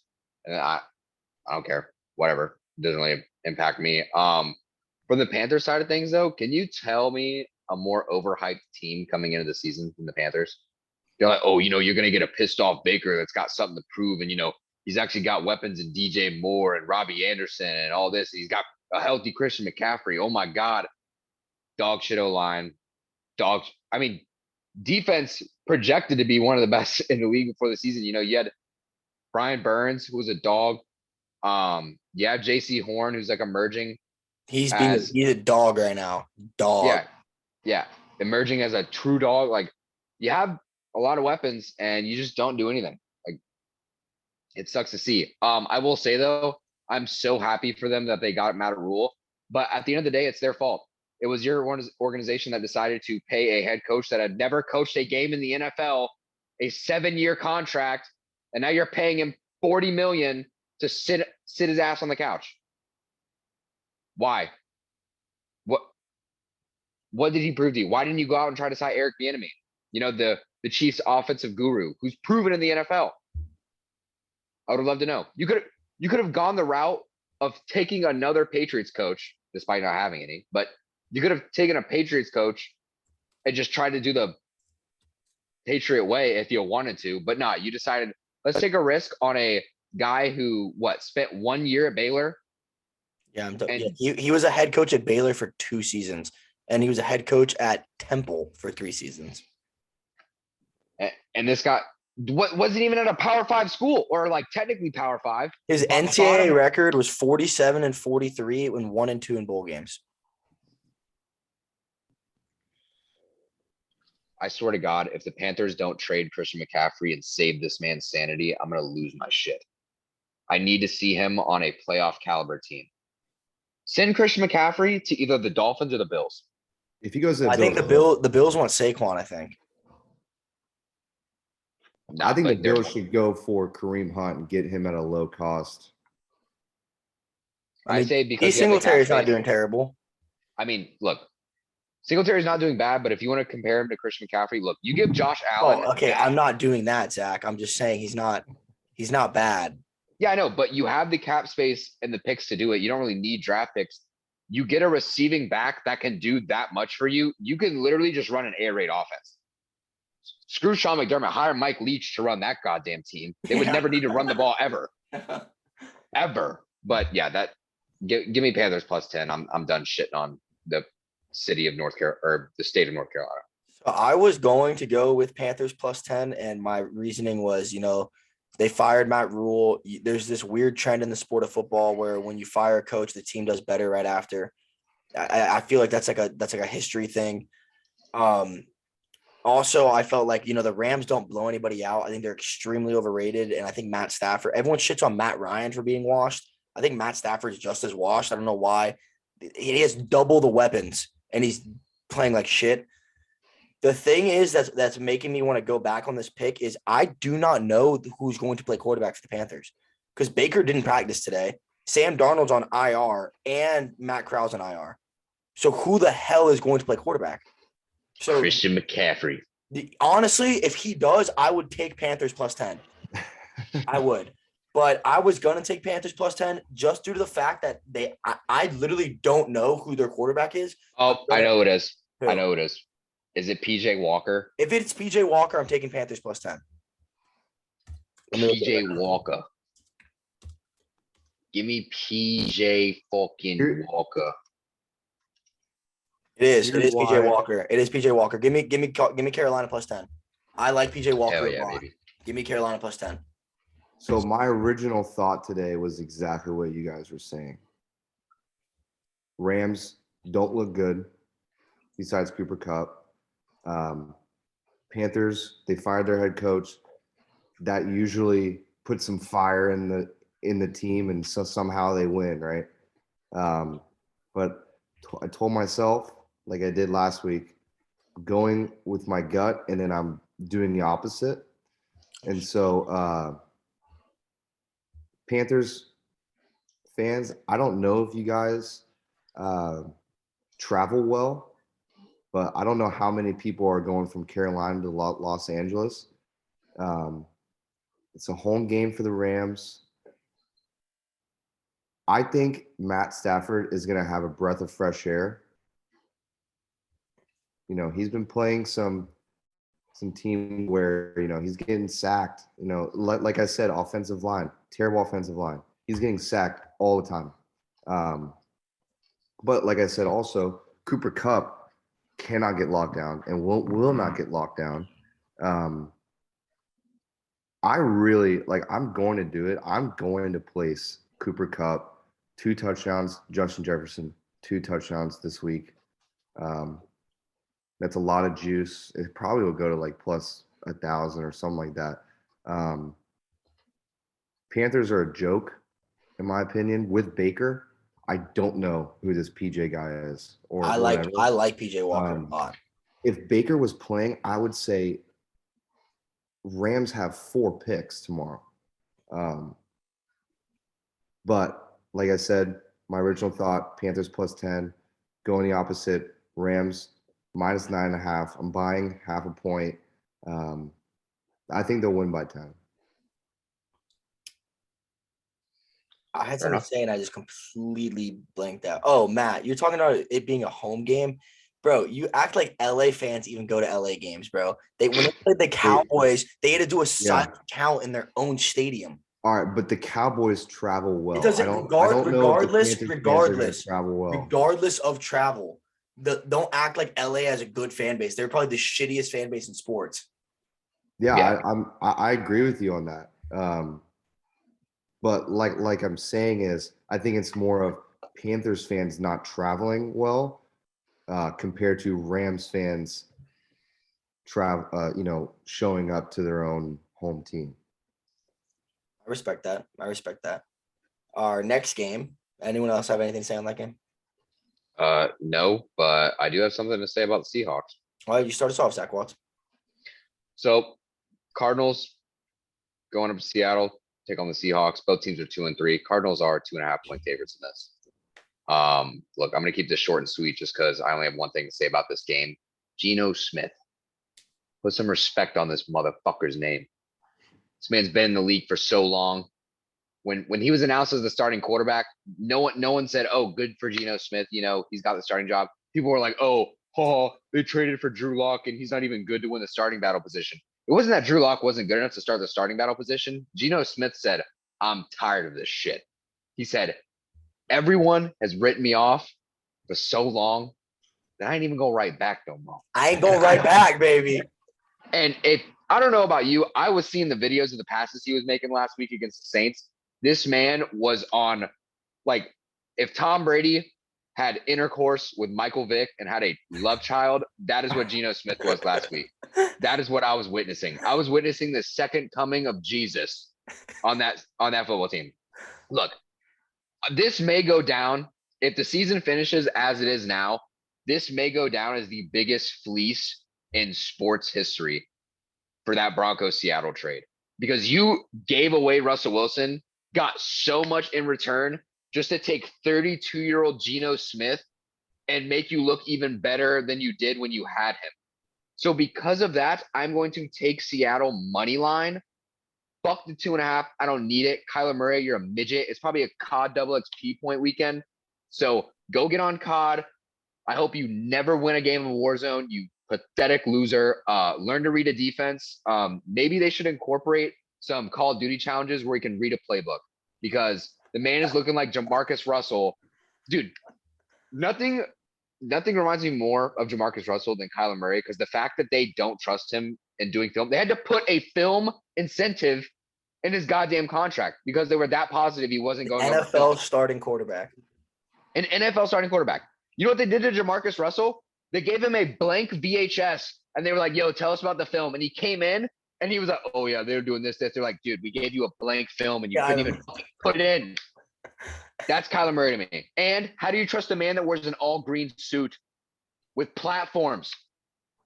I'm not doing it. Give me Seahawks money line. Geno Smith, carry me to the Lord. Yeah, I'm gonna ride with Zach on this one too. I think the Cardinals should be 1-4. I'm the biggest Kyler Murray hater. I never thought he was that good.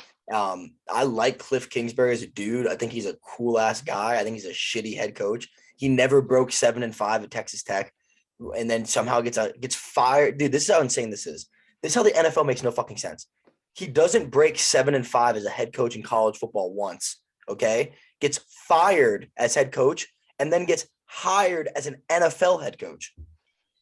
That makes absolutely no sense to me. I don't understand the hype on Kyler Murray. Everyone, like, they worship him there. They do so much to keep him and make him happy and please him. I don't think he's done shit. He's all potential. And as I said it now, and I'm going to keep saying it, potential doesn't mean shit. Show me what you have. Don't tell me what you can do. Show me what you can do. And like Zach said, that the Russell Wilson finagle, whatever, could go down as one of the craziest finesses in sports history. They literally are getting 2 teams worth of draft picks and are doing better. Like literally they're doing better. So I'm going to take Seahawks in this one too. And you know what? Zach Watts got me a little fired up with that little speech. Give me money line. Give me Seattle money line. See this guy? See this guy?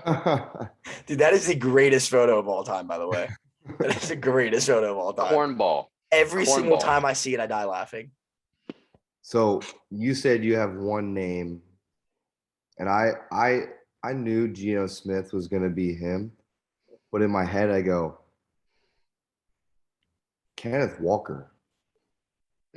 This man was really good in college football. I don't know a lot about college football. I know about the Gators. He should have won the Heisman last year, And, in my personal opinion. and a little bit of SEC, but I knew who Kenneth Walker was. Guy's disgusting, and he's going to be the running back one there, as like out of the floodgates. I mean, last week Rashad Penny got hurt. He came in, scored a touchdown, right? The over written all over this game, right? It's like 55 or something like that. I'm taking the under because 27-21, the under hits, you know, which I don't think 50 and a half. It's 50 and a half. 50 and a half. Under still hits 27-21, right? That battle. Early. I love the Battle of the Birds. Last week it was Eagles versus Cardinals. This week Cardinals versus Seahawks. But I did watch the Eagles Cardinals game. Cardinals are not bad. I don't think they're bad. I mean, you saw how after the Eagles scored 14 unanswered, Cardinals fought, right? I just want to name off some teams real quick. The Broncos, the Lions, Raiders, and Panthers. What do we think of those teams? Suck. All 4 of them suck. Well, those are the wins by both these teams. Yeah, I know. I said that both these teams have only beaten shit teams. Yeah, right. But let me name some other teams real quick. Chiefs, Rams, Eagles, right? 49ers, Falcons, Saints. Which out of those, you know, I just said 3-3. Which out of those? I know. Yeah. Cardinals. Yeah. But I'm saying it, you know, not for you, for the audience as well. Cardinals have played better teams, not lost by a lot. I think I just don't know about the Seahawks. I really don't. I like Geno Smith. I like Kenneth Walker, but the Seahawks, Kyler Murray is going to pull this one out. I'm picking Cardinals money line as my final say. Nice. Mm. Now our next game is without an argument the best game of the weekend. Must watch TV. Battle of the 4-1s. Battle of arguably the two best quarterbacks in the NFL. Bills at Chiefs. Bills coming in at a -2.5. Such a great fucking game. Isaiah McKenzie's returning for the Bills. By the way, story time, side note, we're going to do a little side quest real quick. I have Isaiah. So I'm in 2 leagues. I'm in a regular 14-man league, and then I'm in a Superman 32-man league where you only start 5 guys because it's 32 fucking teams. Like every starter's taken. So Isaiah McKenzie was questionable. He's in my 32-man league. I was 4-0 going into last week. All right. He's questionable all week. And I was like, you know what? He's probably going to play. He practiced. I don't want to put Alec Pearson. He hasn't really proved anything to me yet. I'm going to rock with Isaiah McKenzie. As soon as the game starts, they announce he's not fucking playing. So I only have 4 people playing in a 5-person league. So I'm like, oh, I'm fucked. And then on top of that, let's make things even worse. Cooper Rush was my quarterback. He got 3 fucking points. So I'm like, oh, there it goes. I'm number 2 in the league, about to drop out. I was 4-0. And then a man, you call him a myth, call him a legend. A man by the name of Joshua Jacobs going into the Monday Night Football game with Isaiah McKenzie getting me 0 points because he doesn't fucking play, and Cooper Rush getting me 3 points. Okay. I'm down by 29.6. And Josh Jacobs gives me a 30-piece. And I stay 5-0 and become the number 1 team in my fucking league. So this pod is shout out to you, Josh Jacobs. And fuck the Bills head coach for waiting till the last second to announce Isaiah McKenzie was hurt. Okay. I want to go back to the game, though. My side quest story is over. I've low-key became a Chiefs fan in 2 aspects. One, I've always been a big Andy Reid guy, even when he was with the Eagles. I like Andy Reid. I think he's a very wholesome dude. And I think he's when he was with the Eagles, he was an underrated coach. I think he just needed the proper pieces. And he obviously has shown that he's a fucking damn good coach with the Chiefs. So I'm a big Andy Reid guy. The other thing is, I don't know if it's just me that feels this way, but I don't know what you guys feel about this, but I feel like all season there's been no love for the Chiefs. There's been like honestly kind of disrespect. Like people just forgot how good they were. And they come time and time again. They play great fucking football, dude. And I have Patty on my fantasy. He's done nothing but bless me as well. The Colts game's a fluke. It's the NFL. Shit happens. But for the most part, they've done nothing but balled out this year. I think it's going to be a great game. But I think the one thing that's been helping the Chiefs' success this season more than the other seasons is they're finally utilizing a run game. And they're getting McKinnon the ball more, which is helping them because Clyde Edwards-Helaire is not a good running back. He's a good receiving back. Okay.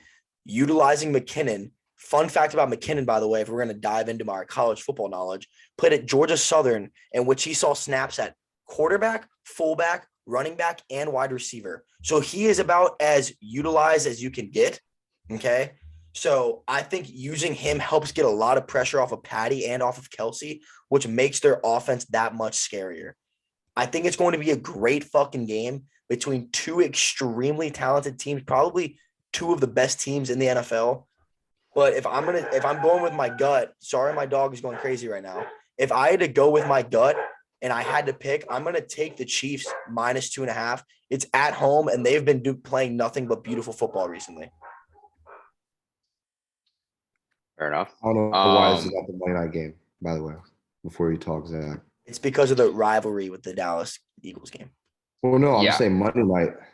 Monday night is Broncos Chargers. Like, how do you sit there and go, okay, Bills are playing the Chiefs, this week or week 6, Monday night game. They're both going to be good. Like, I'll say it from this perspective. When they make the scheduling before the season started, based off preseason rosters, if you would have told me that the Broncos were going to be this goddamn ass, I would have said you're an idiot. I would have said there's no way. Dude, for me, I had them projected being first or second in the division based off their roster from last year and what Russell Wilson was. And based off the scheduling, the Chargers are supposed to be a team that were supposed to make those extra steps. Herbert was supposed to be that guy this year. So it would have been a great matchup had the season gone as they were supposed to. Chiefs Bills, that's just another great, like, you couldn't ask for it any better to have him at a Sunday game, to have him at a Sunday at 4:25 game, knowing you have a Sunday night game. That's a rivalry where, the Cowboys are supposed to take this next step with Dak, but he's been injured. Eagles surprisingly are 5-0, but outside of just the scheduling issue and why this isn't Monday night, I'll get into the game at hand. Look, from the Chiefs' perspectives, if you want to look at their actual schedule and the reason they haven't been getting any respect, as Grayson touched on, you lost to the Colts. You're in a 3-point game with the Chargers, who've played piss poor defense all year that you should have hung a 40-piece on. You played a Bucs team that, outside of playing the Chiefs, hasn't come to put up more than 24 points, except putting a 30 ball on the Chiefs, which should never have happened. You're playing a Bucs team who hasn't been able to do anything. I don't know what happened there. And if Josh McDaniels didn't suck off his own PC and analytics department like goddamn Plankton and his wife, you may be looking at a team that's 3-2, 2-3 in some regards. So I can understand why the hate's coming to the Chiefs in some aspects. I will say, though, they are a great team so long as they have Patrick Mahomes. The man is literally a grace on the football field. He's always awesome to watch.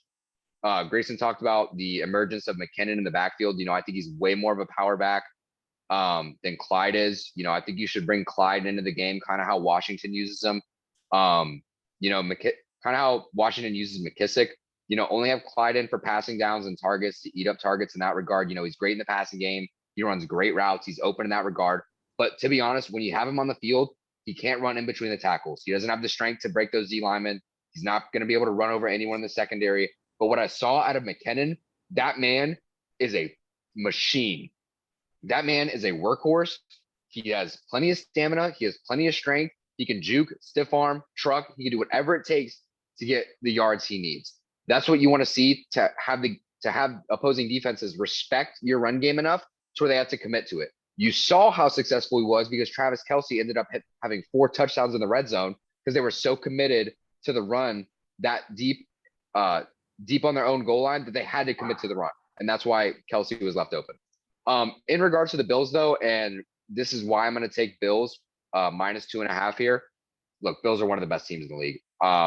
Plain and simple. It seems like every other week they have a new weapon that just emerges as like a top threat. Gabe Davis last week put on an absolute show. He's a beast. Isaiah McKenzie is back, as we said. He's been doing a lot of good things. Devin Singletary is solid when needs to be. A guy who we haven't called his name at all this year, who was kind of a huge proponent last year, Dawson Knox. Dawson Knox was solid last year. It has kind of just gone like under the radar. And it isn't because I don't think he's gotten worse or regressed in any regard. I think it's because the Bills just have so many weapons that it's pretty much pick your poison. And to be honest, Stephon Diggs gonna pretty much win his routes. We saw that when he absolutely torched Jalen Ramsey, who since then has been an absolute beast, like we knew he would be. I think the Bills have been more proven in all their wins. I forget what their lone loss was. I'm sure it'll come to me or you guys will know. But outside of that one lone loss, they've played extremely solid. Yeah, the Dolphins, which was just shit show of a game. But yeah, I mean, it just seems like the Bills have this. I know it's at Kansas City. Kansas City is always a tough environment to play at, but I mean, hey, Josh Allen's looking to sling it. Patty's looking to sling it. Honestly, the winner of this game is the fans. So that's all I can really say. Avoid betting on this game by all means. There is no guarantee in this. I don't even know what the over's at, but that might even be a risk. But yeah, just for prosperity's sakes, I'll take Bills minus 2.5. So I got some fun facts. Mahomes is 3-1 against Josh Allen, 2-0 in the playoffs. And the public, 66% of them is on Bills minus 2.5. I was like looking at the public because usually if it's really high in the 80s, it's an auto fade. 66, I say is borderline. It's almost 50%. Yeah, almost 50%. It's borderline even. I don't like the over. I agree with you. Zach, it's way too high for this Bills really good defense. I mean, we're talking about I mean, it is crazy to see how Von Miller can change a defensive line. I mean, I think we're taking Von Miller for granted after seeing him with the Broncos, winning them a Super Bowl pretty much. Yeah, basically, yeah. Yeah, and then going to the Rams and elevating the Rams defensive line to a completely different level. I mean, having Aaron Donald and Von Miller on the same team was unfair. Cheat code. Yeah, it was a cheat code. And Kansas City's defense, I don't think is terrible. This is definitely the hardest pick for the week. And I actually was sitting there when I was making my picks. I said, I'm going to be thinking of this on the spot. I have nothing written down for who is going to win. And after, hearing what you guys said, and also seeing Mahomes is 3-1 against Allen, I think it kind of evens up a little bit because these are two Hall of Famers we're talking about. I mean, Josh Allen has never had the stats that Patrick Mahomes has had. But, some people start slow. Peyton Manning started very, very slow. Patrick Mahomes did not start slow. He started out hot out of the gate and hasn't slowed down. Everyone at the start of the year was like, oh, they don't have Tyreek Hill, like whatever. Like, he doesn't need Tyreek Hill. If they got rid of Kelsey, it's a different story. But like I said with Mark Andrews, having a tight end as your number one guy opens up everything because you got, your wide receivers on the outside that can just go straight up, straight down the field, do a slant that crosses over with Kelsey, and they're going to be wide open because they're going to double Kelsey. And then the run game, if they can get a run game with McKinnon, it's going to be hard to beat them. But I think the Bills will pull this out and crawl back to Allen being 2-3 against Patrick Mahomes. Only thing I want to state real quick is Zach talked about the Bucs game with the Chiefs. I know it was a 10-point game, but if you watch that game, the Chiefs beat the shit out of them. It wasn't close like that. Like the Chiefs completely dismantled them. Our next game, do one of you guys want to start this one off, or you want me to take this one? I mean, I smell an upset. We got to announce the game, Matt. The fans don't know. Sorry. Eagles, Cowboys in Philadelphia. And I smell an upset if it was in Dallas. But Philly at home, undefeated against a rival Cowboys. I can't think of a more hyped up atmosphere than what's going to – it's Sunday night even too, People are going to be going crazy. And I think this is Jalen Hurts. I think this is the game where he can prove if he is on a different tier of elite status or if he's just really good. If the Eagles win this game, I think they could have one loss the whole season. They look great on defense. They have a great offensive line. Jalen Hurts is a playmaker. You got A.J. Brown, Devontae Smith, Dallas Goedert, right? You got offensive weapons with a QB who can run for 100 yards a game, I think Cooper Rush is good, but, he's undefeated, right?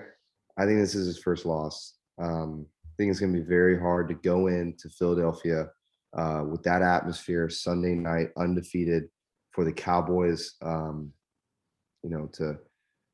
beat this, the best team in the league, I think, besides the Bills. And I also think Mike McCarthy will somehow figure out how to lose this game, whether it's clock management at the end of the game, whether it's not giving CeeDee Lamb enough passes or giving Zeke the ball instead of Tony Pollard. He's going to screw up and Philly's going to win. Yeah, so I'm tired of hearing that Cooper Rush is this next coming of a god. Yeah, he's undefeated, but even when they won last week, he played like dog shit. He got me 3 fantasy points. So I'm tired of all this Cooper rushes this, Cooper rushes that. He's being fucking carried. I think the Cowboys' luck is going to run out this week. And I think Jalen Hurts is going to have a statement game that's going to make him the MVP frontrunner after this week. Right now, it's kind of like between him and Lamar, in my opinion. And I think after this game, it's gonna step him up. I'm taking the Eagles -6. I'm gonna buy the half. And the thing I wanted to state as well is I said this almost every single pod this year is that Jalen Hurts has unmeasurable things about him that you don't see in statistics that make him elite. He's a great leader. And you touch on his runs, Matt, but although he runs, he doesn't rely on the run. He runs very smart. And the thing I love about him too, yeah, exactly. And the thing I like about him too is he does not take damage on his runs. He either gets out of bounds or gets down in time. So he's very smart, and his awareness is unbelievable. The other thing I love about him, and another unstatistical factor, is his composure. The pocket will break down, and he does not freak out. He stays calm in every situation. And I've been a big Jalen Hurts guy since he left Alabama and went to Oklahoma. I love Jalen Hurts. He's a great leader. He's a great young man. He's a great quarterback. And I think he's exactly that. This team rallies behind him. Philadelphia needed a guy to rally behind. They needed a leader to guide them out of the dark. And I think it's in Jalen Hurts. I think he's going to have a great game. And I think this is going to be a statement game to make him the MVP frontrunner. I'm taking Eagles -6. Yeah. You guys pretty much touched on every point. I'll talk about the Eagles a little bit first. Look, Jalen Hurts is the first quarterback this year to average 250 yards through the air and 50 yards on the ground. He's been extremely consistent for this Eagles team. He's made the necessary strides in order to kind of take that next step as that QB1. You know, a lot of the fans in Philly weren't big believers of him when they drafted him there. Even when he was announced as the starter, they weren't big on him. I'm glad to see he's having the success he's having. For weapons wise, going up against his Dallas front, you know, I think Micah Parsons' speed off the edge is going to Questionable. He'll play. You know, he'll be an issue for him, you know, especially as a rusher that they've made him primarily. You know, he's been a huge proponent to that D line. You talked about Cooper not necessarily or getting carried. Look, carried or not, as a backup quarterback, he is doing everything and more that you could ask of your guy. He's not making any stupid mistakes. He's not doing anything that's costing his team or jeopardizing them any games. He's trusting the players around him. He's delivering balls where he's supposed to. He's making the appropriate reads. I think he's exactly what they need. Now, I'd like to see Dak get a chance when he gets back because they did pay him a fucking bag for a reason. And personally, I think it would open up some of the weapons that they have on offense. You know, I don't think Dalton Schultz has really been mentioned at all there. And that was kind of Dak's safety blanket. You know, Zeke, the run game is kind of getting shut down on him. You know, I don't really see him in the league for that much longer. I think Tony Pollard's kind of taking things over there. You know, the wall of Dallas isn't what it used to be. The run game just isn't what it used to be. Zeke's fat. So they're kind of, they're relying on their, feed Zeke, more like hit a fucking diet, buddy. But, you know, with all that said, you know, because it's a rivalry game and because it's prime time, you know better than to pick a touchdown favorite. It's going to be +6 Cowboys. They're going to make it close regardless. Wow. I don't think personally, if you were to ask me, if you look at this Eagles schedule outside of the Packers game, who really has a solid chance of beating them? Who really has a solid chance? They get one loss all year. I don't even think they'll get a loss. They could go undefeated. There's no way. It never happens. They may screw up. They're going to screw up one game. It's the NFL, bros. They're just like how the Bills screwed up against the Dolphins. They'll lose. Or the Chiefs and the Colts. Like, it's the NFL, bro. Very true. But look at their schedule. They play ass cans. Like legitimately ass cans. Like they personally, if you were to ask me to put money on it, I'm thinking 15-2. That's what I was about to say too. I was about to say the same thing. 15-2. They'll have one screw up game and then play solid, but probably still lose to the Packers. But because it is a rivalry game, because it is prime time, too many people tuning in. NFL script writers love putting their best bullshit on Sunday night. And for some reason, they love putting the goddamn Cowboys on prime time. I fucking hate it. Cowboys +6.5. Please, God, keep the 9mm away from me because I'm going to kill myself if I have to watch Cowboys on primetime again. But And yeah, it could that's be all. worse. You could be watching the Broncos again on primetime, which is what we're going to be doing with our Monday night football game as the 2-3 Broncos head over to the 3-2 Los Angeles Chargers. Chargers coming in at a -4.5 in our Monday night football game. I have nothing to say. All I have to say is Keenan Allen's back. That's Justin Herbert or Jay Herbo's favorite target. And I don't think Russell Wilson's worth a shit. Give me the Chargers -4.5. And I'm going to also go on a limb and say it's going to be a boring ass game. I agree. Yeah. Go ahead. Sorry, Matt. Yeah, I'm gonna keep this short as well. I don't really have much to say. Russell Wilson's been dealing with a shoulder injury. Unfortunately, he's also dealing with a throwing injury, as in he can't throw the fucking ball. You have all the weapons you need. You have Cortland Sutton. You have Judy. CeeDee Lamb. Yeah, Yes, sir. or not CeeDee. Jerry Judy. Yeah, whoever it is. Jerry Judy. Sorry, yeah. I knew I was saying that wrong. Jerry Judy. Yeah. You don't really have a tight end, but it doesn't really matter. I know Javonte Williams out, but you have Mike Boone and Melvin Gordon. that you can kind of rely on back there. Your defense is stout. Patrick Surtain, dog, absolute beast. Bradley Chubb, dog. You have all the weapons. You did say we could be watching the Broncos play game. Let me tell you, I'm watching the Commanders and Bears right now, and I already want to kill myself. Yeah, it's just downright awful. But yeah, I'm gonna have to agree with you. Chargers -4.5. Monday night games are usually exciting though. It's not as shit as the Thursday night schedule. By the way, I'm gonna add this little excerpt in here real quick because I have nothing much more to say on the game. The NFL putting the worst possible schedule together for Thursday night football before evidently selling it for billions of dollars to Amazon Prime was the most goated thing Roger Goodell has ever done in his fucking life. Because he just ensured that at least a couple million people aren't going to buy Amazon Prime just for the shit we have to watch this year. They're going to be like, not risking it. Nope, don't care. Don't care. And Jeff Bezos is going to throw racks at them to tell them what games to put on his primetime schedule. But take your little bald nutsack head and you go fuck yourself.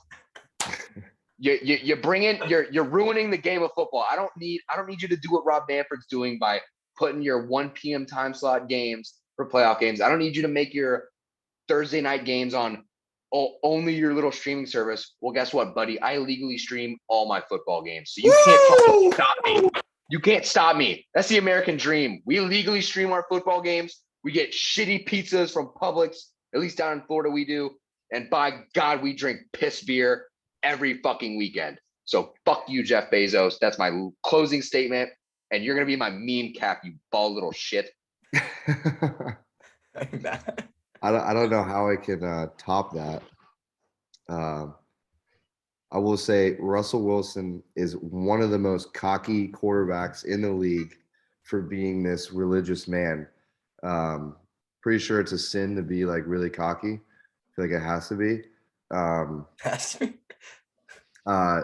He's really cocky for losing to the Colts and the Raiders, which are two really bad teams. Even though, I'm really upset that the Raiders are not playing this week because I want to give a shout out to them. I think they are one of those teams that are going to bounce back, end up being like 5-4. Sorry, Matt, but this is the wrong podcast to be a Raiders fan. We're Raiders team fan all day, baby. All right. Well, that was all I'm going to say about the Raiders. Back to the Broncos Chargers. I think the slow start for Eckler will never be reciprocated for the rest of the year. I think he's going to explode every game. You think even with the return of Keenan Allen? Yeah. I mean, he was doing great last year with Keenan Allen in the lineup. Yeah, I think that almost even – I think that opens up Eckler even more because, he catches the ball like Christian McCaffrey does. And he loves fantasy football, loves scoring points. I think this is Justin Herbert's biggest game of the year to prove himself. Maybe not an important game, but he needs to prove himself. I think, everybody has hyped him up a lot this year, and he hasn't risen to that occasion. Also, watch out for Melvin Gordon against this old team that gives up the most rushing yards in the NFL. That'd be very nice for my Watch family. out for him. And I mean, I've watched a good amount of Broncos games since they're always on primetime. If Jerry Jeudy doesn't become more of a playmaker, Broncos aren't going to be good all year. I don't think they're going to be good to begin with, but they're going to be really bad if Jerry Jeudy doesn't start acting like what he was in college. I don't think it's Jerry Judy's fault, bro. I think Russ doesn't get him the fucking ball. Exactly. Is that because he's not getting open in the right times, or they're not running the plays for Jerry Jeudy? Even in that game against Seattle, when Something Jerry means Jeudy it- caught that touchdown, he underthrew him by 10 yards. Yeah, he did. And that's another thing. You were saying that Russell Wilson has a injury throwing the ball. I think he's more addicted to throwing the ball, because why is he not running the ball at the end of the game in the red zone? Instead, he throws a pick and then loses the game because of it. Or how about he has a wide fucking open receiver running a slant Yeah. and looks to the left? I mean, I think he's scared of that slant because he did lose a Super Bowl because of that slant, that exact play. Yeah, I'm taking Chargers -4.5. I think this could be my survivor pick in my survivor pool. Just for the fans who don't know, I don't know if anybody really knows about survivor pool. You pick one team per week. If you lose, you're out. It's like survivor. You got to stay in. I think Chargers will be my survivor pick this week. I don't see the Broncos winning this game at all. Damn. Well, that's everything we got. I got nothing else to say. It's going to be a fun week of football. Matt, thank you for coming on. It's been a long time awaited. Hoping to get you on again in the near future. Yeah, I really Zach Watts, appreciate any you guys. words? Fuck Jeff Bezos. Fuck Jeff Bezos. Vikings to the Super Bowl. NFL podcast, week 6.